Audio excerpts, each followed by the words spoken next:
Hey, what's up everybody? Welcome back to the channel. Today I'm here to break down a NASCAR Daytona Cup Series slate on Saturday, August 29th.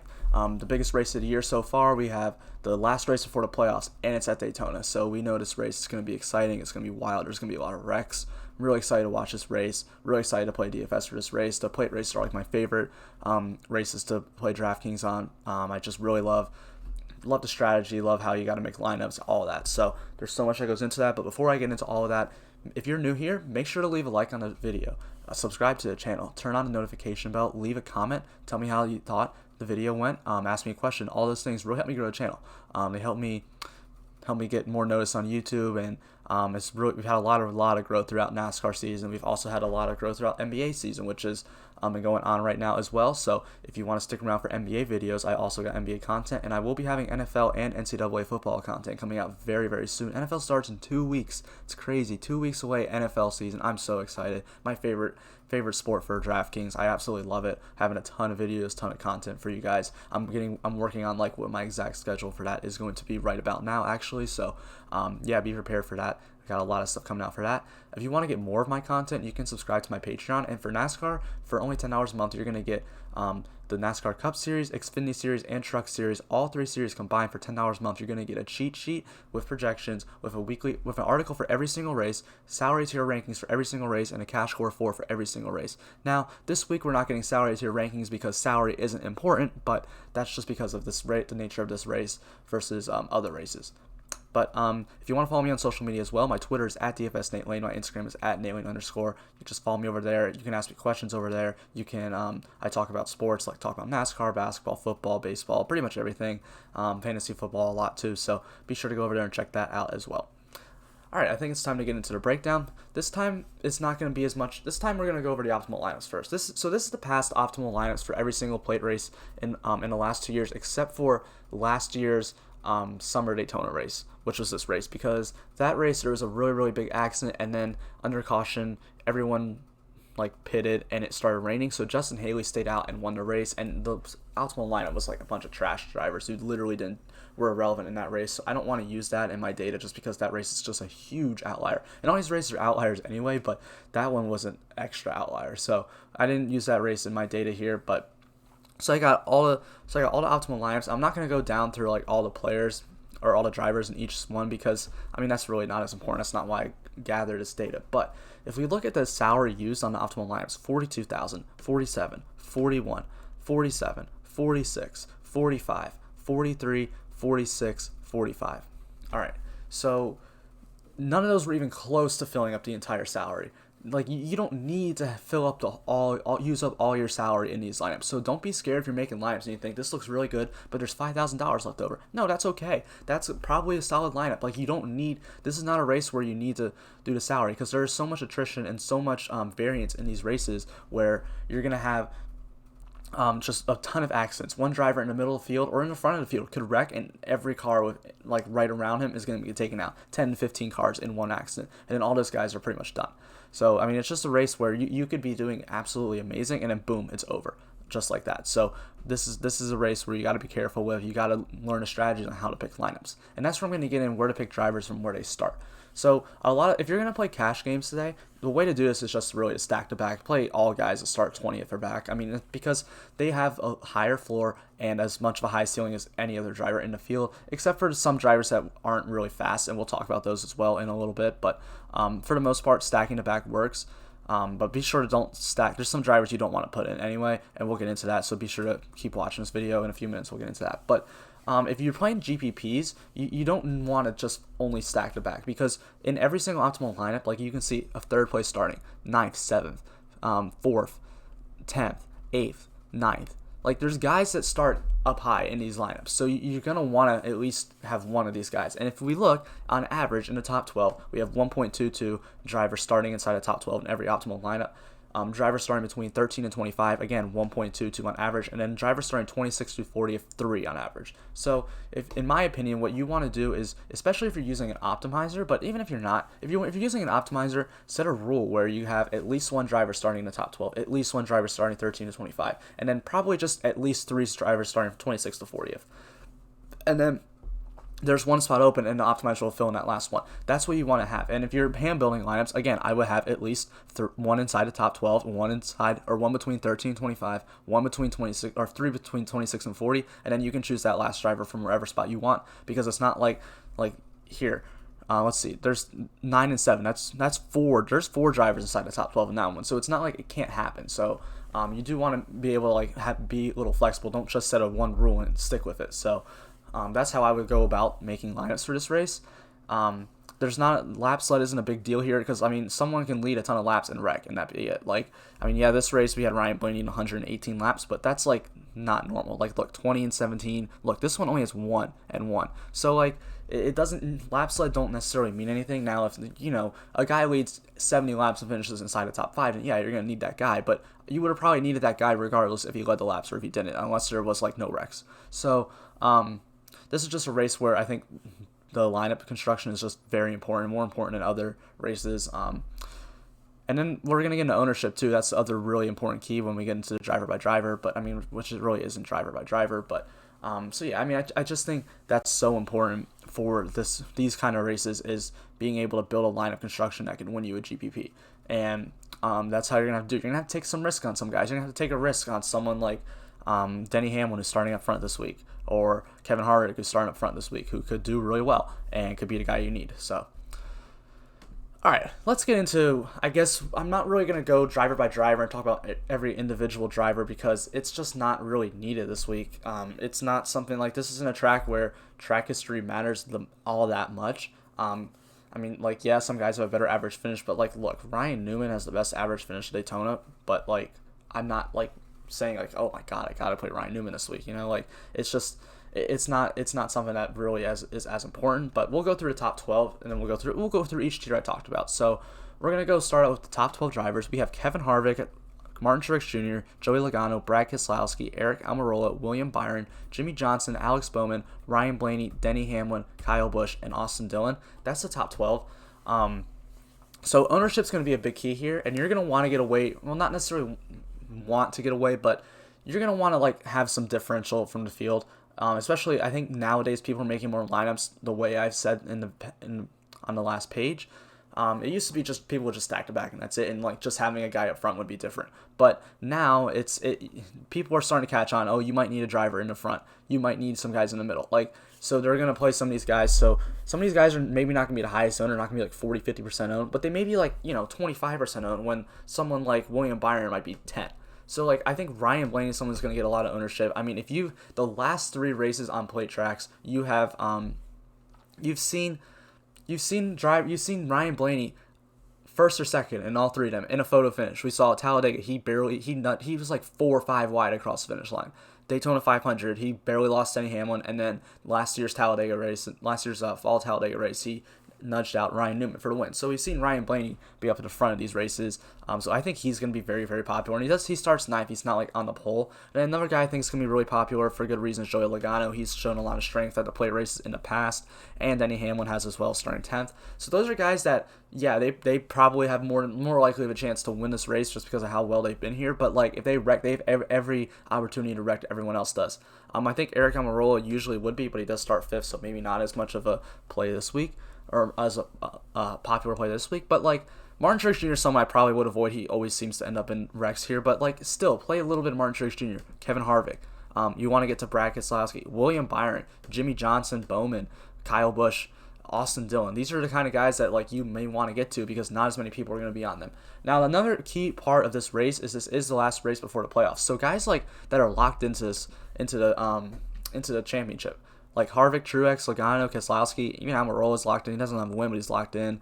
Blaney, Hamlin, Kyle Busch, pretty much. Like, they don't really have a lot to race for. So, like, they're just kind of going to go out there. I don't expect them to be aggressive from the beginning. So that actually could end up making them better plays, because they are going to fall to the back quickly, and they're not going to be as aggressive as other drivers.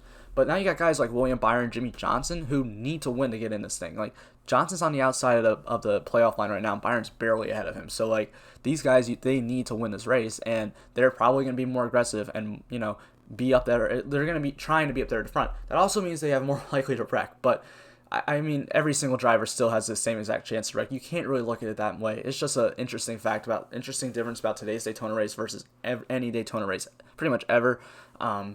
So yeah, I mean, it's going to be a wild one for sure, and I mean, you're going to just have a lot of wrecks, but one of these guys is probably going to end up in the optimal lineup, one of those 12. So you just got to hope that you pick the right one. I'm probably not going to full fade any of those guys I said, but I would, like, if you're going to play them, maybe go a little bit lower ownership on them, just because, I mean, they just have as much of a chance to wreck as literally any other driver in the field. If you miss on them, you miss on them, you know. If, like, Logano goes out, leads 100 laps and wins the race, all right, you missed on Joey Logano this week. That's okay. You bounce back next week. But just playing the ownership game, like, it's just a race where there's so many accidents and so many chances to wreck that, you know, getting off the higher owned guys is maybe the way to go. All right, we're going to go to the 13 through 25 guys. We got Kurt Busch. You have Clint Bowyer, Matt DiBenedetto, Cole Custer, Chris Buescher, Tyler Reddick, Matt Kenseth, Eric Jones, Bubba Wallace, Ryan Newman, Christopher Bell, John Hunter Nemechek, and Corey LaJoie. And see, the first thing people are going to say is, oh, Corey LaJoie's 5,300. Well, yeah, like, that's too cheap, but, like, it doesn't really matter on the slate. So, just going to get that out of the way. But, like, so the guys are going to be higher owned in this group. Probably Eric Jones starts 20th. We all know he needs a win to get in. He's won at Daytona before, so he'll probably get some more ownership. I think probably just the guys start towards back, like LaJoie, John Hunter Nemechek, Bell, Newman. They're all probably going to get some ownership. Ryan Newman probably will. Maybe people are going to play the narrative card after his bad wreck at Daytona earlier this year, and we know he has had good runs here in the last few years. He just has. So Ryan Newman's probably going to be someone they're going to play. John Hunter Nemechek's an interesting one to me. He's had 2 really good finishes in the Cup Series at the plate races. Now, I mean, I don't want to, like, put too much weight on that. Like I said, like, past history doesn't matter, but he's ran well. But, I mean, watch, he'll probably wreck, like, first lap this week. But, I mean, all these guys are good plays. Like, Chris Buescher's had success at these tracks. Matt DiBenedetto's had success at these tracks. Clint Bowyer and Kurt Busch have won at these tracks before. Have both won at Daytona. I don't know if Boyer's won Talladega. I don't think he's won Daytona. Kurt Busch has won Daytona. So they've had success here. All these guys are fine plays. I don't really see a ton of them getting too owned. Probably the most owned one's going to be Eric Jones, just because, I mean, everyone knows he needs to win again to the playoffs. I mean, so do all these guys, but, like, Eric Jones is probably a higher tier driver than most of these drivers, outside of, like, Busch and Bowyer. Like, he's, you know, just at this point is a higher tier on a better team, so starting 20th as well. So that's someone that a lot of people are going to play, and I'll be playing some Eric Jones. I don't think he's going to be too owned, but he's definitely going to get some ownership. I don't think any of these guys are guys that are interesting thoughts on fading. For the most part, my thoughts on fading are the guys at the top. I don't even like fading the guys at the very bottom because they're starting all the way far back and going to get a bunch of ownership. I mean, it's really warranted. If they don't wreck, they're going to be optimal. So, I mean, it's just, we'll get into those guys now. Through 26 through 40, we got Michael McDowell, Chase Elliott, who is probably the chalk of the week, but keep going. Ryan Preece, Ty Dillon, Daniel Suarez, Ricky Stenhouse Jr., Brendan Poole, J.J. Yaley, Quinn Houff, Timmy Hill, Ross Chastain, Joey Gase, James Davison, Josh Bilicki, Brendan Gaughan.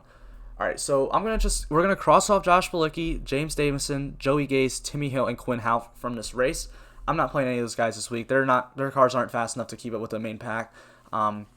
I just don't want to get to those drivers at all. So we're going to cross them off. Like I said earlier on the last page, he has stack to back, but stay away from some of the drivers starting to back. Those are the drivers stay away from starting in the back. But, okay, Chase Elliott is probably going to be the most popular driver on the slate because he's Chase Elliott and he starts 27th. So, and he's won at Talladega before. And it's just, he's a big name. He's the most expensive driver for a good reason.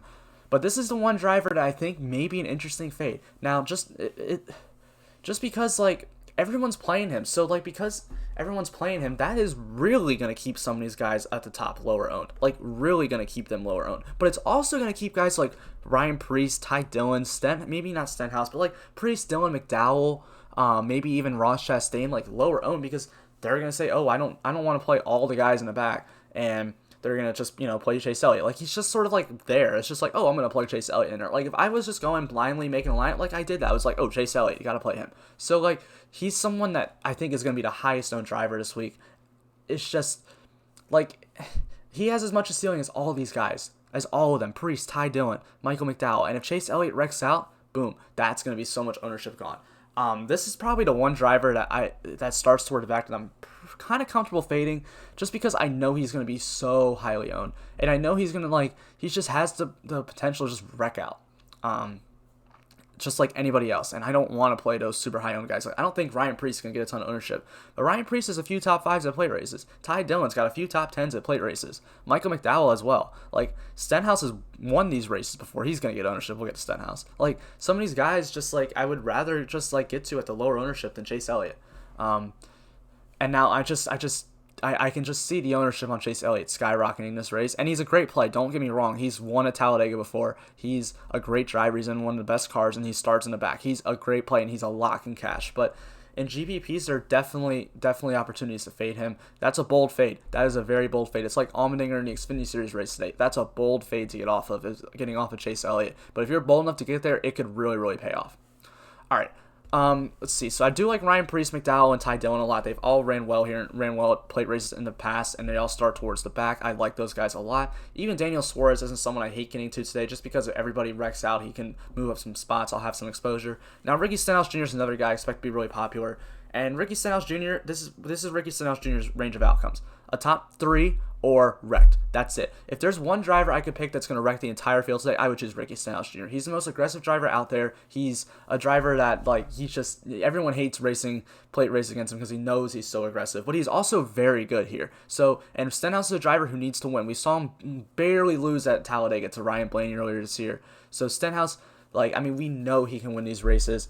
He does have better history at Talladega than Daytona. He seems to wreck more at Daytona than Talladega, but I wouldn't put too much thought into that at all. I think Stenhouse is just someone that he's just grades out as a good play. He's a good fun play. I wouldn't play him in a ton of lineups, but if I'm making one lineup, yeah, I'll probably play Ricky Stenhouse Jr. I mean, he's gonna be popular, but I mean, it's warranted. He's one of the best. He's probably a top 5 plate racer in the Cup Series. Like, that's how good he is at these tracks.